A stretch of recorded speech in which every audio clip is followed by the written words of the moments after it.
নমস্কার বন্ধুরা, তোমরা কেমন আছো? সবাই আশা করি সবাই ভালো আছে। তো আজকে আমার বাড়িতে হলো মনসা পূজা, তার জন্য ভোগ রান্না হতেছে। এই যে ভোগ হয়ে গেছে, তারপরে আমি বেশি ভিডিও করতে পারিনি, যেটুকু করছি ওটুকু করছি। তোমরা তো জানো আমার শরীর ভালো। শ্রাবণ মাসে কর্কট রাশিতে ঘাস করে শুক্লা পক্ষে ত্রয়োদশী তিথি বললাম না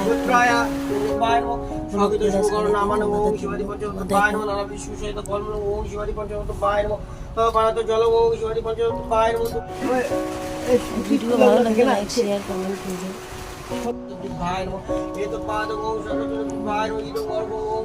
দুপুরবেলা অনেক রোদ ছিল, তারপরে পূজা হইতে হইতে সন্ধ্যা হয়ে গেছিল। সন্ধ্যা হওয়ার পর অনেক সুন্দর বৃষ্টি এসেছিল,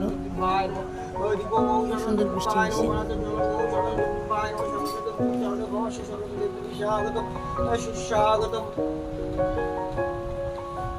আমি কালকে এডিট করে ছাড়তে পারি নাই, তো আজকে ছেড়ে দিলাম।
এখন সবাই আমরা অঞ্জলি দিতেছি।